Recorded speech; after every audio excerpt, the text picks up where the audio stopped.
Hello friend, आप सभी का हमारे यूट्यूब चैनल पर स्वागत है। फ्रेंड, आज देखिए हम पढ़ाएंगे इलेक्ट्रिकल 5th सेमेस्टर का एक सब्जेक्ट है पीएलसी। उसी के बारे में आज हम बात करेंगे। ठीक है, तो चलिए चलते हैं अपने टॉपिक पर। देखिए पीएलसी क्या होता है। देखिए पहले ये जान लीजिए, पीएलसी एक प्रकार की हार्डवेयर इलेक्ट्रिकल कंट्रोलर डिवाइस होती है। ठीक है, जो कि एक तरीके से कह सकते हैं कि बिजली को कंट्रोल करने की काम करती है। ठीक है, चलिए चलते हैं परिभाषा पर। तो देखिए पीएलसी का फुल फॉर्म देख लीजिए, यहाँ पर लिखा है प्रोग्रामेबल लॉजिक कंट्रोलर। ठीक है, चलिए पीएलसी पर चलते हैं कि पीएलसी क्या है। पीएलसी एक प्रकार की टेक्निकल डिवाइस है जिसे नेमा अर्थात जो यूएसए से संबंधित है उसके द्वारा परिभाषित किया गया है। पीएलसी एक डिजिटल इलेक्ट्रॉनिक डिवाइस है जिसका यूज हम इंडस्ट्री यानी कि औद्योगिक क्षेत्र में करते हैं। ठीक है, तो देखिए पहली बात है कि पीएलसी हम कहाँ यूज़ करते हैं। तो पीएलसी हम अपना इंडस्ट्रियल क्षेत्र में यूज़ करते हैं, यानी कि औद्योगिक क्षेत्र में यूज़ करते हैं। ठीक है, देखिए उसके बाद यह इन्वायरमेंटल विभिन्न प्रकार के फंक्शन परफॉर्म करने के लिए उपयोग किया जाता है। जैसे कि बात है इंडस्ट्री के क्षेत्र में होगा तो में हम विभिन्न प्रकार के फंक्शन लगाएंगे ही जिससे हमारा काम आसानी से हो सके। तो देखिए उसमें क्या क्या काम होगा। देखिए जैसे कि हमारा टाइमिंग हो गया, काउंटिंग हो गया, अर्थमेटिकल यानी कि हमारा जो कैलकुलेशन से संबंधित है वो भी हमारा हो गया, और उन विभिन्न प्रकार के ऑपरेशन संपन्न किए जाते हैं, यानी कि टाइमिंग का काउंटिंग और अर्थमेटिकल यानी कि जोड़ने घटाने से लेकर जितने भी प्रकार के उनमें काम है वो सबको संपन्न करता है, यानी करने का कार्य करता है। ठीक है, चलिए आगे चलते हैं। तो देखिए पीएलसी के लाभ क्या क्या होते हैं ये जान लेते हैं।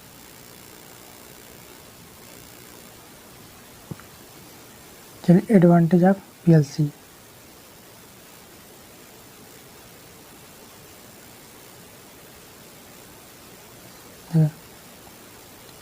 एडवांटेज ऑफ पीएलसी, पीएलसी के लाभ क्या क्या है।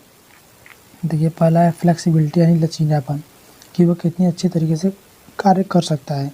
देखिए पहले इसके अंतर्गत है, पहले प्रत्येक प्रकार के इलेक्ट्रॉनिक कंपोनेंट के लिए अलग अलग कंट्रोलर की आवश्यकता होती थी, लेकिन पीएलसी अकेले ही 15 लोगों से अधिक कार्य कर सकता है। तो देखिए जैसे कि हम पहले लगाते थे तो जितनी मशीनें होती थी उतने प्रकार के हमें वर्कर लगाने पड़ते थे उनकी देखरेख के लिए, लेकिन पीएलसी का काम क्या है कि वह सिर्फ यहाँ से बैठे बैठे 15 से अधिक 15 तक विभिन्न प्रकार की मशीनों को कंट्रोल कर सकता है और उनका प्रॉपर देखभाल भी कर सकता है कि किसमें क्या गड़बड़ी हुई है। ठीक है, चलिए सेकंड है ऑपरेशन। ठीक है, ऑपरेशन मतलब कि पीएलसी जो कार्य करता है अर्थात जो भी कार्य होगा वह हम किसके द्वारा दिखाएंगे। देखिए पीएलसी की सहायता से हम सीआरटी यानी कैथोड रे ट्यूब होता है या फिर हमारा मॉनिटर हो गया, जिस पर हम कनेक्ट करके सीधे हम देख सकते हैं कि कौन सा कार्य हमारा हो चुका है या फिर क्या गड़बड़ी है। ठीक है, चलिए देखिए हमारा तीसरा एडवांटेज है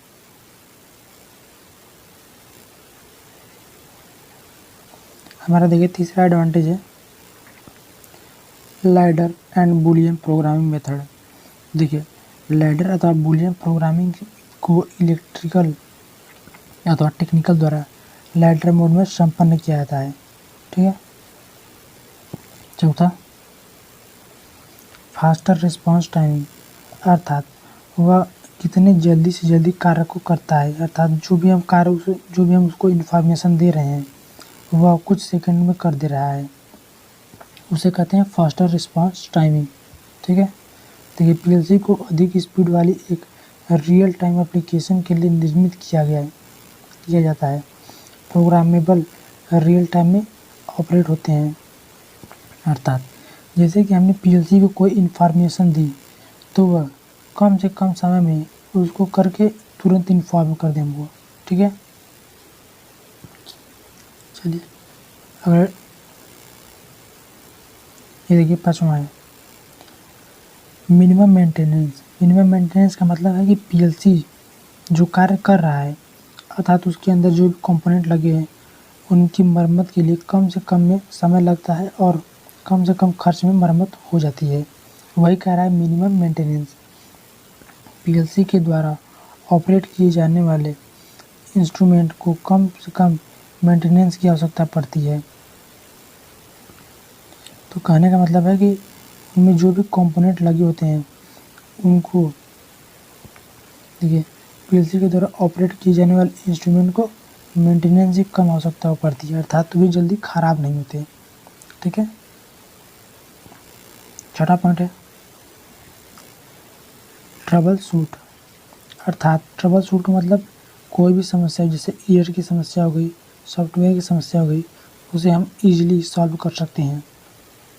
पीएलसी में उपयोगकर्ता को सॉफ्टवेयर एवं हार्डवेयर की समस्याओं को आसानी से फ्रेश कर सकते हैं तथा सही करने की अनुमति प्रदान करता है। यही बात है कि मतलब पीएलसी हमारा जो भी कार्य है उसे इजीली तरीके से कर लेगा और यदि कोई समस्या आती है उसके ईरर में या फिर अदरवाइज जो भी सॉफ्टवेयर के अंदर तो वो पीएलसी में इजीली सॉल्व करने की अनुमति प्रदान करता है कि आप उसे सही कर लीजिए। ठीक है, चलिए अगला पॉइंट पे चलते हैं। चलिए हमारा अगला पॉइंट है लोअर कास्ट। देखिए लोअर कास्ट यानी जो भी उसमें उपकरण उपयोग होंगे या फिर जो भी फंक्शन होगा या फिर अर्थात कोई भी अगर सामान खराब हुआ तो हमें कम से कम समय में और कम से कम दाम में मिल जाएगा। देखिए पीएलसी में उपलब्ध विभिन्न प्रकार के फंक्शन जैसे रिले, टाइमर, स्क्वेनर को बहुत कम कॉस्ट में प्राप्त किया जा सकता है। अगला है डॉक्यूमेंटेशन। डॉक्यूमेंटेशन यानी कि जो कागज़ से हमारा संबंधित है यानी कि किसी भी कार्य को हमने कागज़ पर कर दिया उसे हम किस प्रकार से दर्शाएंगे या किस प्रकार से उसे हम देखेंगे। तो ये कर रहा है कि डॉक्यूमेंटेशन क्या है। देखिए पीएलसी में डॉक्यूमेंटेशन में किसी भी प्रिंट आउट को कुछ समय में प्राप्त किया जा सकता है। यानी कि हमने कोई भी डॉक्यूमेंट्स लिया उसे हम पीएलसी के द्वारा कुछ ही समय में प्राप्त कर सकते हैं और उसे आसानी से उपयोग कर सकते हैं। पीएलसी बुकलेट का उपयोग करके इनमें बुकलेट का सिस्टम दिया होता है जिसके द्वारा हम कोई भी डॉक्यूमेंट लेते हैं और उसे प्रिंट आउट के द्वारा बहुत ही कम समय में प्राप्त कर सकते हैं। अगला टॉपिक है सिक्योरिटी। देखिए इसकी सुरक्षा काफ़ी हाई होती है।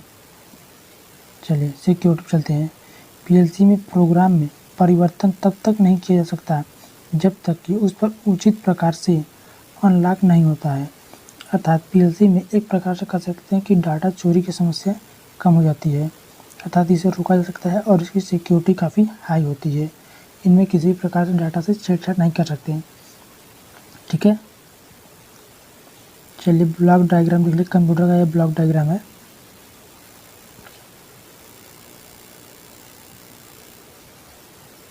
देखिए ये हमारा कंप्यूटर का ब्लॉक डायग्राम है। इसे भी याद कर लीजिए, कभी कभी पेपर में पूछता है। देखिए यहाँ से हमारा इनपुट है, यहाँ से हमने इनपुट दिया। ये हमारा सीपीयू है। सीपीयू में देखिए हमारा एएलयू लगा रहता है यानी कि अर्थमेटिकल लॉजिक यूनिट।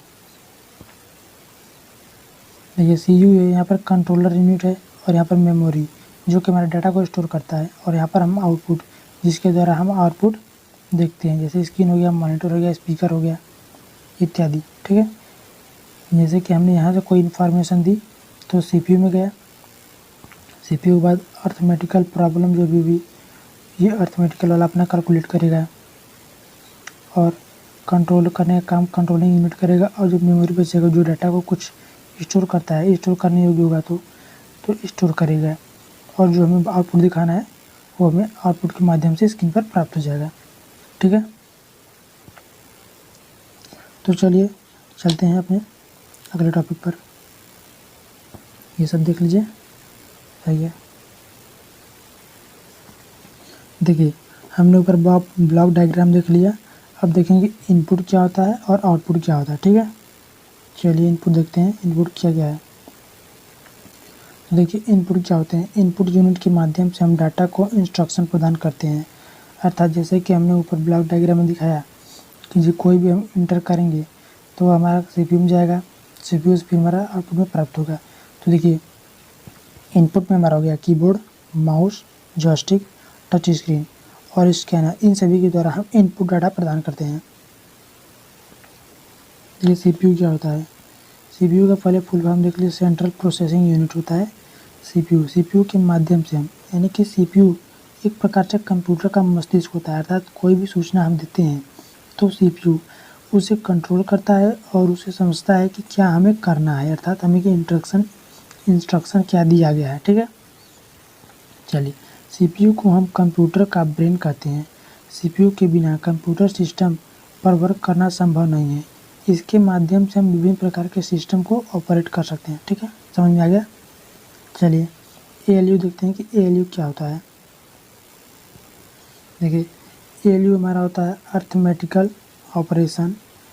देखिए एएलयू के माध्यम से हम किसी भी प्रकार के अर्थमेटिकल ऑपरेशन, जैसे कि देखिए हमारा एडिशन हो गया, सब्ट्रैक्शन हो गया, डिवीजन हो गया और मल्टीप्लिकेशन हो गया, इसका यूज हम लॉजिक ऑपरेशन में करते हैं। ठीक है, जैसे कि हमारा जोड़ना हो गया तो हमारा जो भी काम होगा 0 1 0 1, उस प्रकार से इसमें इंस्ट्रक्शन दिया रहा है कि हमें जोड़ना है, तो वह इस प्रकार से जोड़ने का काम करेगा एएलयू। ठीक है, सीयू देखिए सीयू क्या है? कंट्रोलिंग यूनिट होती है। यह एक प्रकार से कंट्रोलिंग यूनिट है जो कि कंप्यूटर के सभी इक्विपमेंट को कंट्रोल करती है। जैसे कि कंट्रोलिंग मेमोरी हो गया, ये उसे हम कंट्रोलिंग का इंस्ट्रक्शन देते हैं कि तुम डाटा को स्टोर करो, तो वह डाटा को स्टोर कर सकता है। देखिए यहाँ पे इंस्ट्रक्शन मेमोरी में स्टोर कर लेता है, यानी कि जो भी हम कंट्रोलिंग यूनिट को हम मतलब इनपुट प्रदान करेंगे कि तुम्हें कंट्रोल करना है या नहीं, तो उस प्रकार से काम करेगा। ठीक है,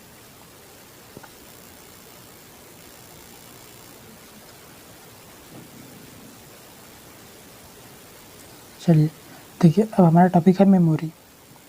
देखिए मेमोरी क्या होता है? मेमोरी जैसा कि सीपीयू में हमने देखा कि यह एक कंट्रोलिंग यूनिट है जो कि हमारे डाटा को स्टोर करने का कार्य करती है। ठीक है, अब देखेंगे हम मेमोरी क्या होती है, कितने प्रकार की होती है। तो देखिए मेमोरी हमारी दो प्रकार की होती है, प्राइमरी मेमोरी, सेकेंडरी मेमोरी। तो देखिए प्राइमरी मेमोरी क्या कहते हैं? प्राइमरी मेमोरी को हम वॉलेंटियल मेमोरी कहते हैं और सेकेंडरी मेमोरी को नॉन वॉलेंटियल मेमोरी कहते हैं। अर्थात प्राइमरी मेमोरी हमारा कुछ ही समय के लिए डाटा को स्टोर कर सकता है, यानी कि परमानेंट नहीं होता, ये टेम्परेरी मेमोरी होता है प्राइमरी मेमोरी। और सेकेंडरी मेमोरी हमारी परमानेंट मेमोरी होती है जो कि डाटा को काफ़ी लंबे समय तक स्टोर कर सकते हैं। ठीक है, प्राइमरी मेमोरी में देखिए क्या कहता है? प्राइमरी मेमोरी में हमारा है रैम और रोम, और सेकेंडरी मेमोरी में हमारा हो गया floppy disk, compact disk, pen drive, memory card इत्यादि। ठीक है, देखिए आउटपुट माध्यम तुम जानते हैं जिसके द्वारा हम इंफॉर्मेशन प्राप्त कर सकते हैं। इंफॉर्मेशन सीपीयू को दिया गया है और उसे आउटपुट का रिजल्ट हमें डिवाइस पर प्राप्त होता है।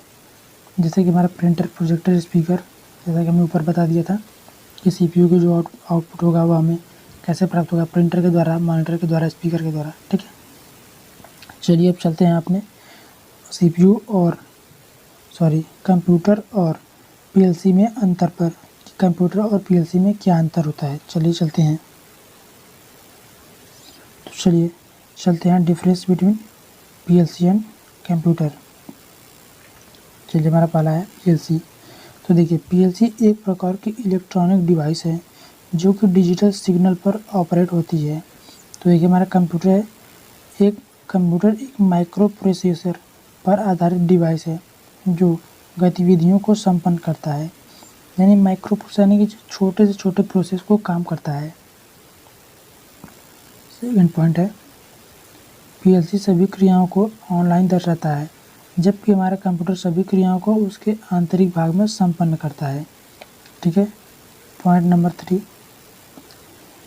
पीएलसी के द्वारा हम किसी भी ऑपरेशन को कुछ ही मिली सेकेंड में कर सकते हैं, अर्थात बहुत ही कम समय में।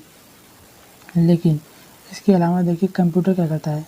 कंप्यूटर इसमें संभवतः जटिल प्रोग्राम में संपन्न होता है, यानी कि कंप्यूटर हमारा पीएलसी से कुछ अधिक समय ले सकता है। ठीक है, चौथा पॉइंट है इसमें किसी विशिष्ट कार्य के विशिष्ट कार्य के बिना यह किसी विशेष उद्देश्य को प्राप्त करने के लिए किया जाता है, अर्थात इसमें प्रोग्राम की पुनरावृत्ति होती है। लेकिन हमारा कंप्यूटर फंक्शन में क्या होता है, इसमें फंक्शन के लिए अलग अलग प्रोग्राम होते हैं। यानी एक तरीके से हम कह सकते हैं कि पीएलसी में हम जो प्रोग्राम देते हैं वह उस प्रोग्राम की पुनरावृत्ति कर सकता है, लेकिन कंप्यूटर हमारा अलग अलग फंक्शन पर वर्क करेगा, यह उस कार्य की पुनरावृत्ति नहीं करता। चलिए पांचवा पॉइंट है, इसमें पेरिफेरल डिवाइस का उपयोग नहीं किया जा सकता, अर्थात इनमें अधिक से अधिक डिवाइसों का उपयोग नहीं किया जा सकता। इसके मतलब कि हम इसमें अधिक से अधिक डिवाइस को अलग तरीके से जोड़ सकते हैं। इनमें पेरिफेरल डिवाइस का उपयोग किया जाता है, यानी कि एक ही सिस्टम में बहुत सारे सिस्टम को जो अंदर रहते हैं, लेकिन इनमें हम अलग अलग तरीके से बाहर से वायर के द्वारा पीएलसी में वायर के द्वारा हम अलग अलग सिस्टम को जोड़ सकते हैं। इनमें हम एक ही सिस्टम में सब एडजस्ट नहीं कर सकते, ठीक है। लेकिन कंप्यूटर में आप देखेंगे कि सीपीयू है, सीपीयू हमारा एएलयू है, सीयू है और मेमोरी है, और उनमें हम अलग प्रकार के कई डिवाइस अंदर जोड़ देते हैं। लेकिन पीएलसी में हम अलग अलग तरीके से वायर की सहायता से जोड़ते हैं, ठीक है। छठा पॉइंट है, इनमें सभी प्रोग्राम लैडर प्रोग्रामिंग की सहायता से लिखे जाते हैं, लेकिन इसके विपरीत हमारा जो कंप्यूटर है उसमें हम असेंबली भाषा का यूज़ करते हैं, ठीक है। देखिए पॉइंट नंबर 7, इनमें हम इंटर प्रोसेसिंग के लिए वायर का यूज़ करते हैं। जैसा कि हमने ऊपर बताया था कि वायर का यूज़ करते हैं, तो इनमें हम वायर का यूज़ करते हैं और इनमें हम प्रोग्रामिंग डिवाइस का यूज़ करते हैं अलग अलग तरीके से, ठीक है। तो फ्रेंड आज के लिए इतना। तो चलिए देखते हैं पीएलसी के डिसएडवांटेज, पीएलसी के हानि क्या है। जैसा कि लाभ हमने ऊपर ही बता दिया। देखिए पहला कि ये नई तकनीकी है, यानी कि एक प्रकार की नई टेक्नोलॉजी आई है। जाहिर सी बात है नई कोई टेक्नोलॉजी आएगी तो उसके प्रशिक्षण में और उसको कार्य करने में आसानी तो होगी नहीं कि उसके बारे में कोई जानता नहीं है, ठीक है। सीधी सी बात है कि यह एक नई तकनीक है, कुछ न कुछ प्रॉब्लम तो आएगी हल करने में, ठीक है। तो देखते हैं अंदर क्या है। यह एक प्रकार की नई तकनीकी है, पर पीएलसी के रिले तथा लैडर को बदलना कठिन होता है। इस प्रकार की नई तकनीकी आने पर संपूर्ण सिस्टम तथा सॉफ्टवेयर में परिवर्तन करना पड़ता है और टेक्निकल ट्रेनिंग की भी आवश्यकता पड़ती है। जाहिर सी बात है कोई नई तकनीक आएगी तो उसको चलाने के लिए एक ट्रेनिंग की आवश्यकता तो होगी, और साथ ही साथ जो हमारा मशीन रन हो रहा था पहले और जो हमारा यानी पीएलसी आने के बाद रन होगा, तो उसमें सॉफ्टवेयर की तो चेंजिंग करनी ही पड़ेगी ना, उसकी टाइमिंग और उस कितना माल तैयार हो रहा है उस कंपनी में, वो सब का डिटेल इसमें ऐड करना पड़ेगा, ठीक है। वही सॉफ्टवेयर की बात हो रही है। चलिए अगला पॉइंट है अनएम्प्लॉयमेंट, अर्थात बेरोजगारी। जैसा कि ऊपर आपने देखा कि पीएलसी 15 से अधिक लोगों का 15 लोगों का कार्य कर रहा है, तो उस प्रकार से यदि एक पीएलसी 15 लोग कार्य कर रहा है तो 15 लोग बेरोजगार हुए कि नहीं हुए ना। तो वही बात हो रही है कि पीएलसी के उपयोग से बहुत ही कम समय में तथा कम लोगों के द्वारा कार्य संपन्न किया जाता है, जिससे बेरोजगारी बढ़ती है, ठीक है। तीसरा टॉपिक है, तीसरा पॉइंट है हमारा इन्वायरमेंट कंसीडरेशन, CONSIDERATION कंसीडरेशन, ठीक है। इन्वायरमेंट कंसीडरेशन, तो देखिए इन्वायरमेंट कंसीडरेशन का मतलब है कि पीएलसी जब चलेगा तो हीट उत्पन्न करेगा, और हीट उत्पन्न करेगा तो आसपास के उपकरणों को भी हानि हो सकती है। तो वही बात हो रही है कि पीएलसी के उपयोग से उच्च ताप उत्पन्न होता है जो अन्य इलेक्ट्रॉनिक डिवाइस तथा इंडस्ट्रियल वातावरण को नुकसान पहुंचाता है। अर्थात जहां पर रखा रहेगा वहां पर तापमान आसपास का गर्म होगा और जो छोटे कंपोनेंट हैं या फिर इलेक्ट्रॉनिक डिवाइस है वो खराब होने की संभावना रहेगी, ठीक है। 4 पॉइंट है डिफ़िकल्टी ऑफ ट्रेनिंग, यानी कि पहले तो नई तकनीक है तो उसको ट्रेनिंग देने में परेशानी होगी कि कोई आसपास का प्रशिक्षित रहना चाहिए ट्रेनिंग देने के लिए। तो ये बात हो रही है। देखिए प्रोग्रामिंग ऑपरेशन एवं पीएलसी की ट्रबलिंग शूटिंग के लिए ट्रेनिंग की आवश्यकता होती है, जो कि आसानी से उपलब्ध नहीं होती।